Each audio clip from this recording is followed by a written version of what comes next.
Hola, soy Sixto Porras de Enfoque a la Familia y quiero darle la bienvenida al programa el día de hoy.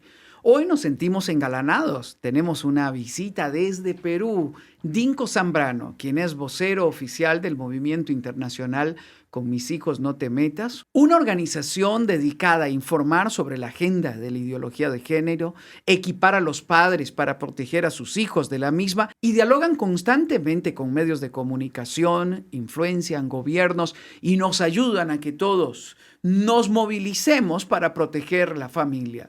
Dinko Zambrano viaja constantemente por América Latina impartiendo conferencias y hoy tenemos el honor de que nos acompañe acá en Enfoque a la Familia. Bienvenido, Dinko, ¿qué tal?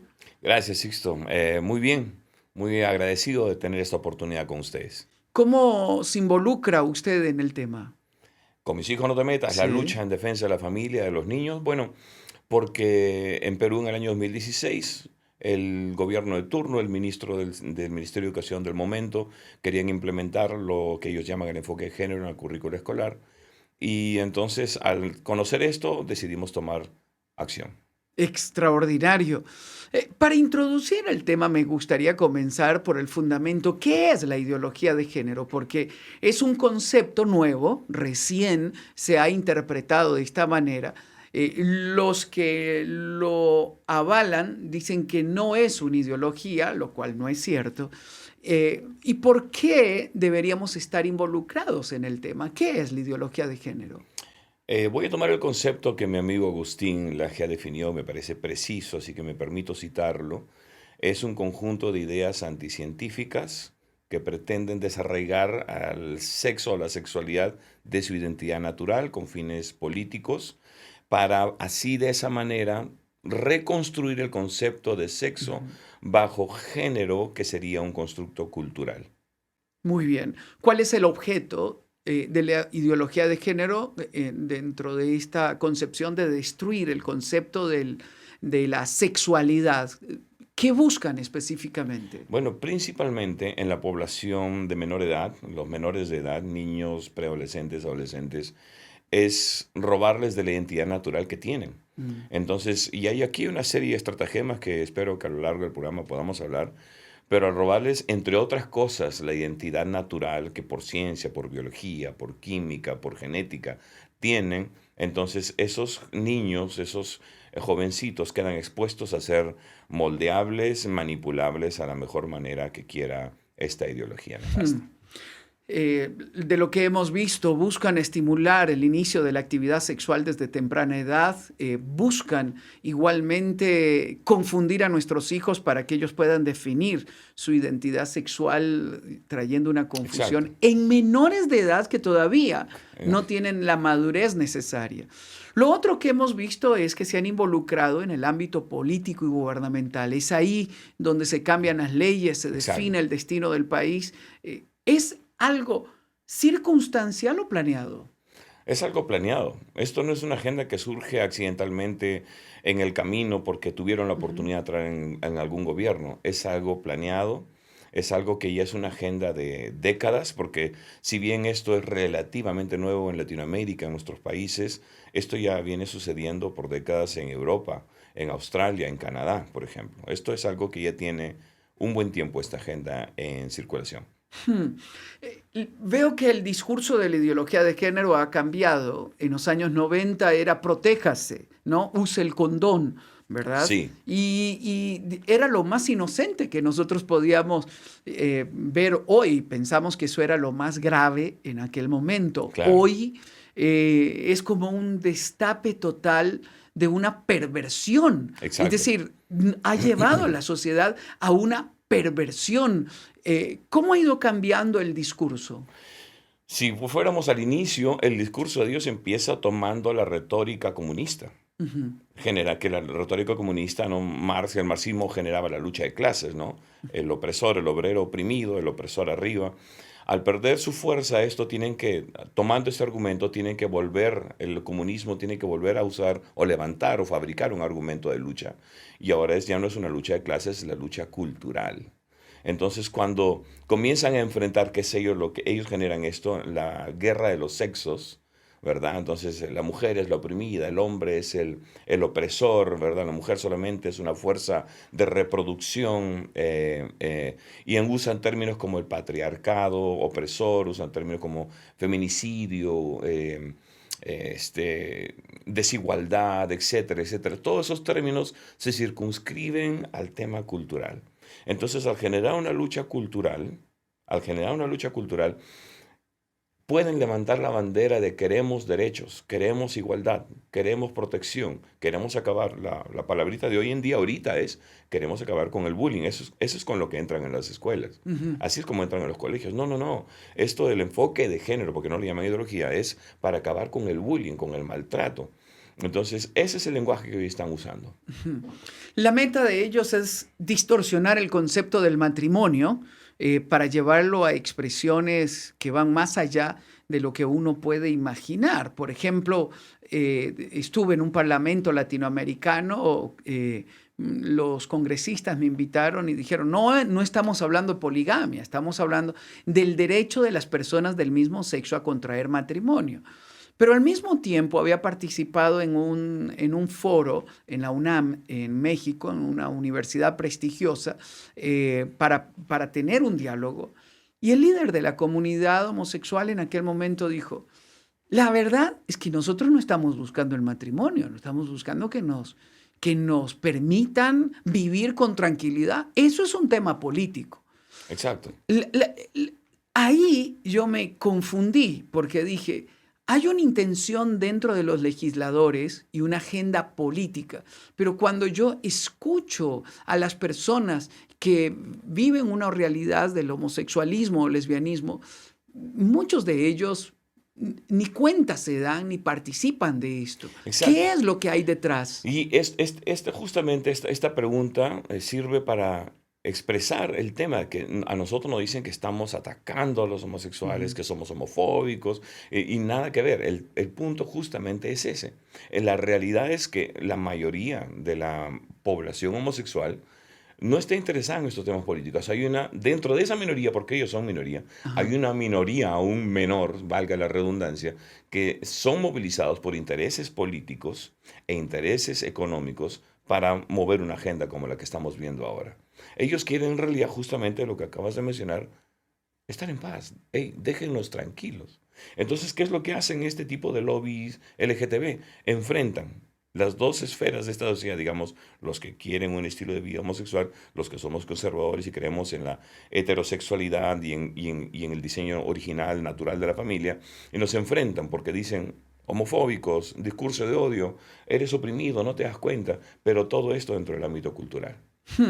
¿Cuáles son los peligros que encierra la ideología de género a los que se están enfrentando nuestros niños y nuestros jóvenes? Porque ese es el problema. El problema es que se ha introducido en el sistema educativo, Sí. se ha introducido en los congresos, aún algunos jueces en Supremas Cortes, he estado en algunas Supremas Sí, Cortes sí. reunido con ellos porque me han invitado a hablar sobre el tema y dicen, es que nosotros tenemos que estar evolucionando conforme evoluciona la sociedad. A ese punto lo han vendido. La pregunta es, ¿a qué peligro se enfrentan nuestros niños y nuestros jóvenes? Bueno, primero a una precocidad, a un despertar muy temprano a la actividad sexual.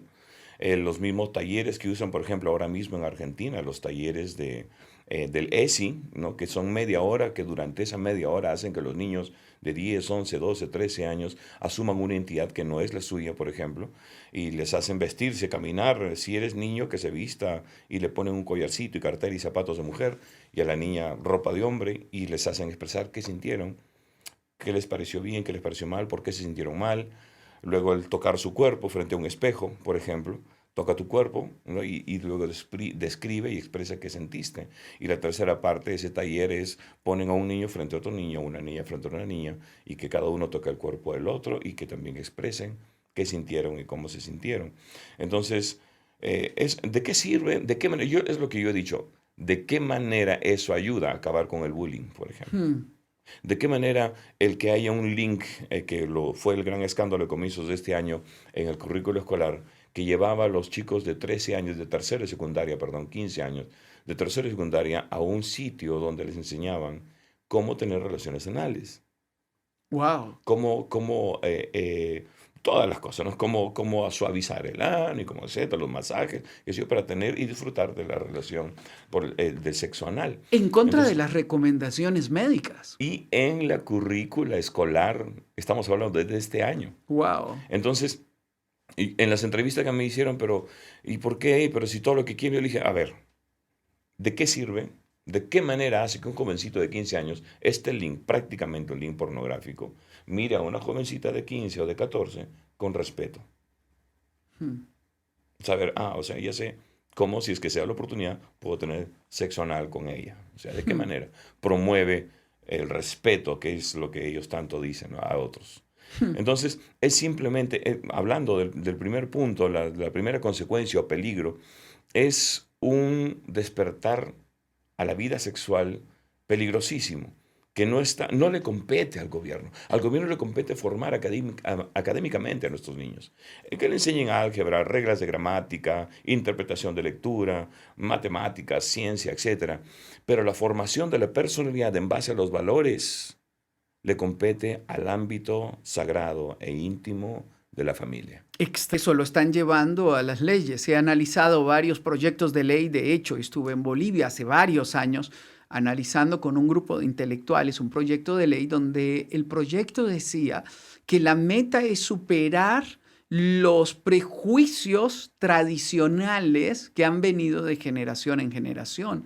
Cuando se hacía un análisis profundo de lo que el legislador estaba planteando es quitar la patria potestad. Ahí mismo se decía que si una niña de 12 años quedaba embarazada, podía acudir al médico a buscar un aborto sin informar a los padres, que era delito informar a los padres. Entonces, Increíble. refuerza lo que estás diciendo. Sí. Es una sociedad anárquica.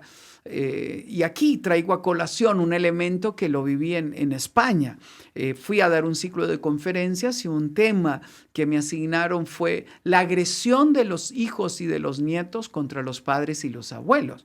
Entonces yo devolví el email y diciendo creo que se equivocaron. Y dice, no nos equivocamos. Observe las noticias, y mandaron varias noticias.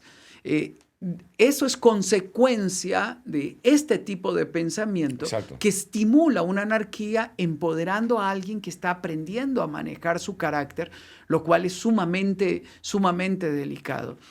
El otro elemento que me parece interesante y que lo has mencionado es la confusión en el campo de la sexualidad de nuestros jóvenes. Así es. El crecimiento de las enfermedades de transmisión sexual. Por eso, junto a la ideología de género, quieren legalizar el aborto, Claro. porque va a haber demasiados embarazos a corta edad. La pregunta que surge es, hay países como Argentina, que fue el primero en legalizar la unión civil y el matrimonio entre personas del mismo sexo, que a esta altura deberían tener estadística y trabajo investigativo al respecto. ¿Qué consecuencia ha habido en aquellos países que has estudiado que han adelantado esta ideología y la han instalado en la sociedad? Y han generado el despertar sexual Exacto. de la adolescencia. Bueno, índices que se han disparado en casos de depresión adolescentes, suicidios adolescentes que se han disparado en Inglaterra, en Canadá, embarazos, o sea, supuestamente esto es para prevenir, Wow. ¿no? Supuestamente esto es para prevenir enfermedades de transmisión sexual, prevenir embarazos no deseados. Sin embargo, los índices de embarazos juveniles se han disparado. En consecuencia viene esto que acabas de mencionar también, que implementemos la despenalización del aborto, ¿verdad? Bajo diferentes argumentos, etcétera. Entonces, la reducción de la población juvenil, porque las parejas homoparentales o las parejas homosexuales, perdón, obviamente no pueden concebir. ¿No? Y también de ahí viene el otro. O sea, esto es toda una red de tentáculos. Viene el otro elemento de ellos que es adoptar niños. ¿No? Tenemos derecho a adoptar, perdón. No es el derecho de las personas adultas a adoptar un niño, es el derecho del niño a tener una restauración de una figura de hogar. Exactamente, a tener un padre y una madre. Padre y una madre. Aquí surge la pregunta, ¿qué puede hacer un padre de familia para evitar que el gobierno en su país imponga medidas contra sus valores éticos y morales? Ok, yo lo tengo en 3 palabritas: informarse, formarse y actuar. Porque ahorita estamos siendo, y hay que ser honestos con esto, y si bien hay varias organizaciones organizadas con argumento, pero en realidad surgimos como un movimiento reactivo. Ujú. Nos enterábamos que el Ministerio de Educación quiere imponer a las calles. Nos enterábamos que el ministro tal o que la ministra de la Mujer, salimos a las calles. Nos enterábamos que el presidente quiere, salimos a las calles. Somos un movimiento reactivo y eso para corto plazo resulta efectivo y es necesario. Ujú. Es un elemento de contención. Yo he sido militar y más o menos esa es la estrategia. Oye, hay un peligro, no pusimos bien el seguro en la casa, no pusimos bien la alarma, debimos prevenir mejor, ¿no? La seguridad de nuestra estructura en la casa, se metió el ladrón. Hay que contener esto de alguna manera, ¿verdad? Entonces el ladrón ya se ha metido, el delincuente ideológico se ha metido en nuestra sociedad, en estructuras de gobierno, en estamentos del gobierno, Ministerio de Educación, Ministerio de la Mujer, Defensoría del Niño, etcétera. Entonces, pero tenemos que actuar de una manera de contención, pero también tenemos que mirar a mediano plazo. Y a mediano plazo estamos hablando de informarse y formar Ujú. para que la gente esté más entendida y a largo plazo comenzar a generar líderes en la sociedad que puedan levantarse a lugares de gobierno, que puedan legislar a favor de los principios que defendemos. Entonces los padres de familia tienen que informarse, formarse y actuar. Tienen que informarse de qué se trata esto, por favor, investiguen. No le crean solamente los noticieros de mediodía o de las 10 de la noche o los programas radiales. Investiguen de qué se trata ideología de género. Organícense, levanten la voz.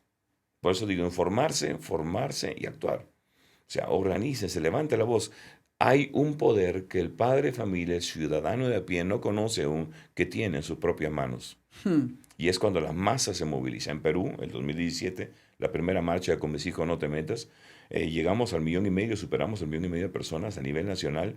En la ciudad donde yo estuve a cargo de la marcha hubo más de 50,000 o 50,000 personas. Y esto, aunque no salió una sola foto, Hmm. ni un reportaje de la masa que hubo en ningún noticiero ni medio impreso, los políticos se dieron cuenta que los padres de familia estaban diciéndole, con mis hijos no te metas. Efectivamente, ninguno de nosotros puede quedarse callado frente a la amenaza que ideológicamente quiere enfermar y lastimar el corazón de nuestros niños. Él es Dinko Zambrano, quien es vocero oficial de la organización o del movimiento Con mis hijos no te metas. Mil gracias, Dinko, por estar con nosotros en esta entrevista de Enfoque a la Familia. Gracias a ustedes. Y gracias a ustedes por acompañarnos. Soy Sixto Porras de Enfoque a la Familia.